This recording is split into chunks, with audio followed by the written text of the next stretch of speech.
Hey everyone, I'm Megan. I'm Rachel. And this is Gal Pash. And so we recorded episode 5 of American Gods. And usually the software that we use, it allows us to not pick up desktop audio as well as our audio.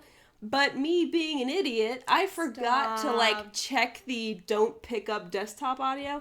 So it has the actual audio of the episode loud against us talking, and it pretty much blurs out a lot of what we say. Well, and not only that, but there's the concern that they might try to say, copyright, you can obviously hear our episode, and we just don't want to deal with them trying to take it down.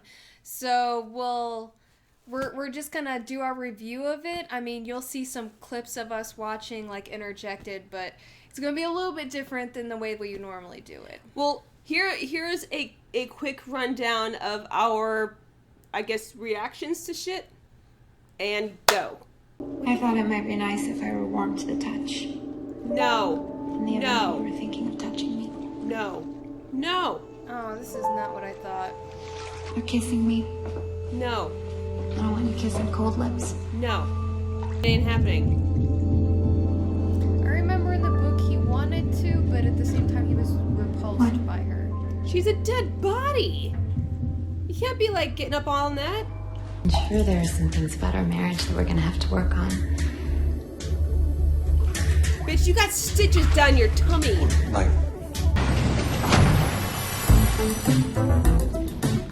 Did you Why, you pretty thing, you. Come on, you like David Bowie. Why?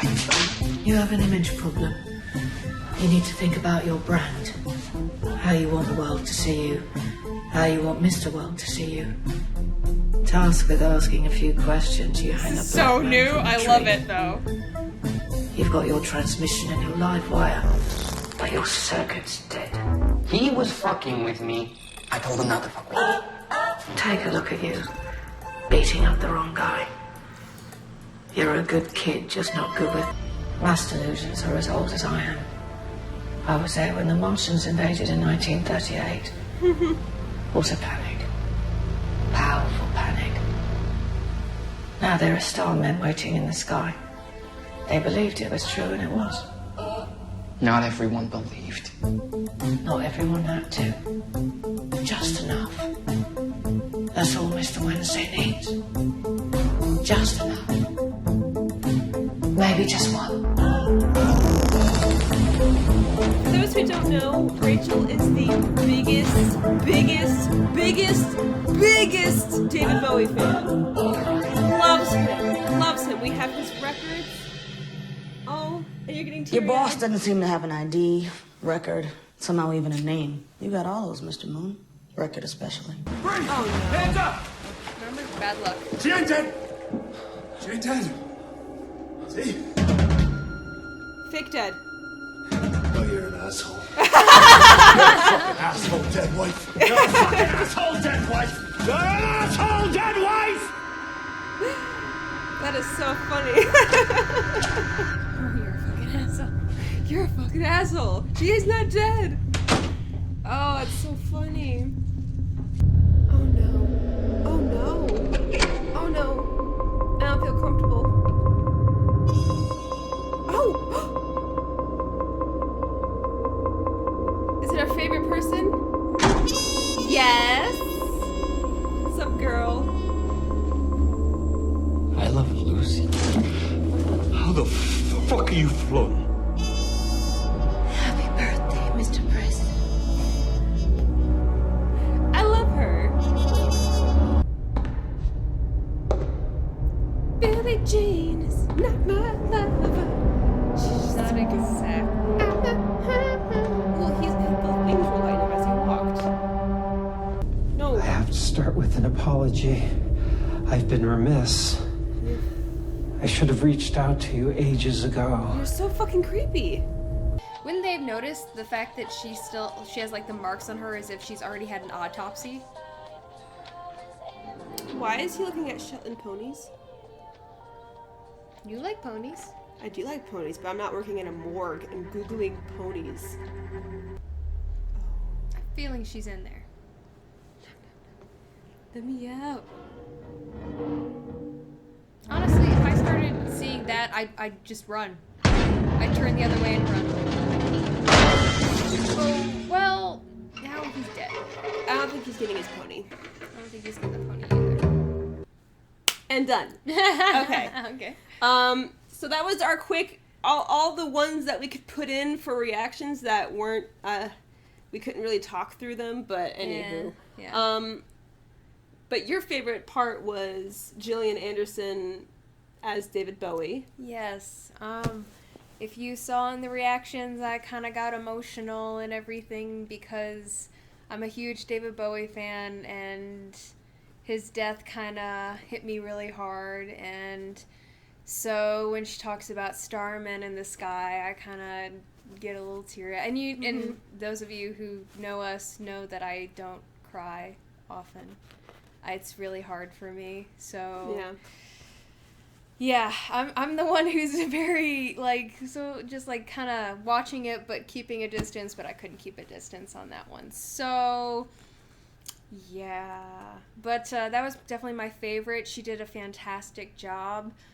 I was not expecting it. I think I commented through the entire thing basically how there was so much that was different from the book, so much that hadn't been written in. I mean, some of it it was kind of almost implied, so it wasn't that far off, but some of it was just they took certain things that did happen, but they kind of flipped them, so they weren't happening to Shadow and Wednesday as they had in the book, by the same people. Those of you who have read the book know what I mean when I say that the things happening to them at the police station and everything, there was a different component to them being captured. And okay, well, so if you were to describe that difference, would that offer spoilers for the future of the show, future episodes? Possibly, just because it's going to introduce, if they do it the same way, I mean, they might not, but it'll introduce different characters, new characters, so I don't want to that's fair. say anything.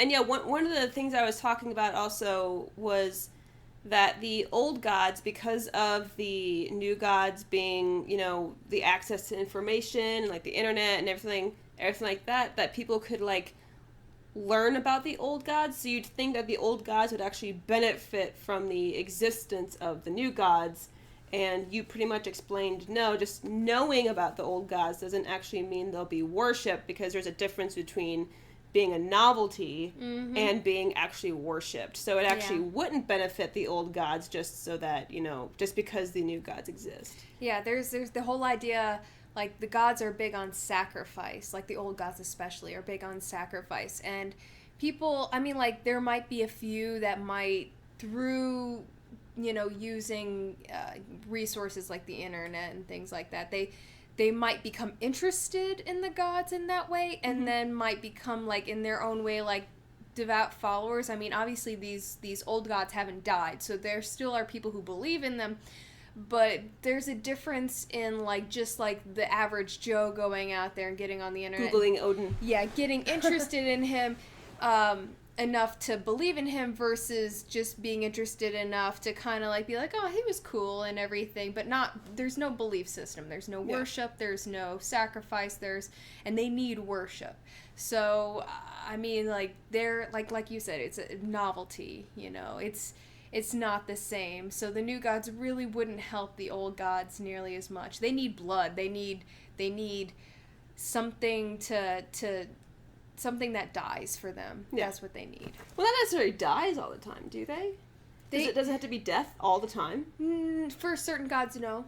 But a lot of them go on worship, or on sacrifice. And sacrifice means blood. It doesn't necessarily mean death, but it means blood. Yeah. So. But, that's all I can really think about. It's, I'm disappointed that our audio was kind of fucked up. I mean, it was... with the first beginning portion of it, the storyline, I was a little surprised with, because they didn't, we were talking about this, they didn't go in as much depth when it came to the characters of the traveling folk and their god and everything. We didn't get to hear too much about them. Like, it was kind of like you wanted to be more sad about the fact that they obviously had to give up their old god and had to join with this other group or die. So, like, you wanted to be more sad about it, but you don't really know them. You don't know, like, the struggles they've gone through. I mean, they kind of introduced it with the baby, but...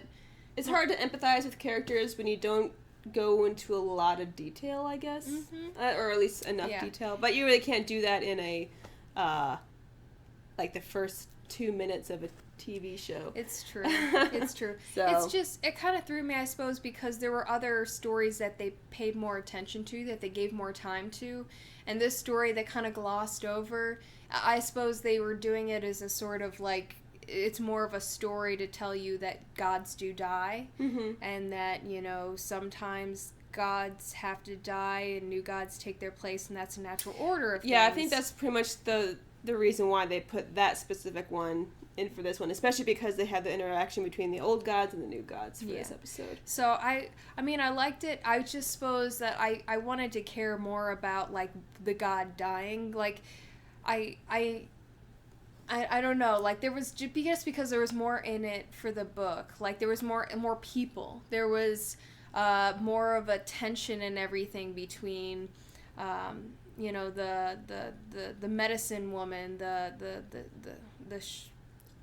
wise woman or whatever of the group, and the leader, and there was more going on than that. So I was, and don't get me wrong, I was also a little sad because one of the warriors in the book was a female, and she was, like, as brave as a man, and she actually took a wife for herself. Oh, I would have loved to see that. Damn it. Yeah. Damn So it. that was one reason why I was a little sad that we didn't get to hear more about them, because those who have read the book, know about that particular part.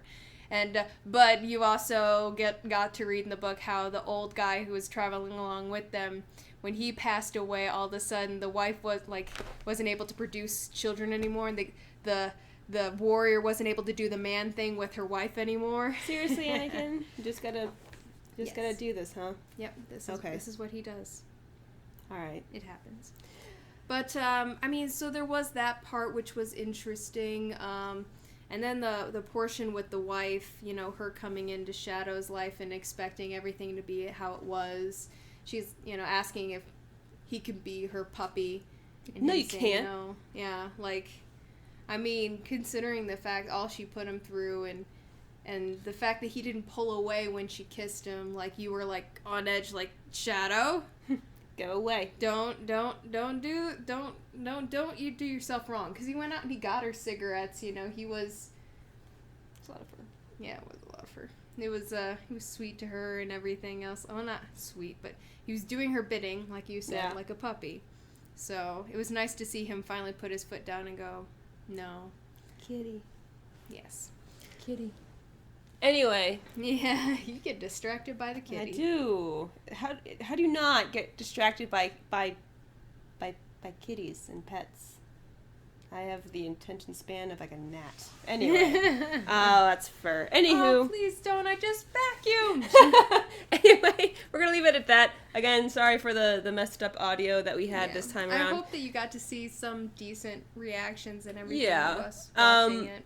Also, one thing that we did announce as well is that Rachel is going to be gone for 3 weeks for work. Yes. So our episode 6 review is going to be coming out at the end of June. So I'm sorry, but I really like American Gods and I like watching it. And I won't watch it without her. So. But you will watch other things, so you get to see half of, you know, Gal Pash in the meantime, which is always good.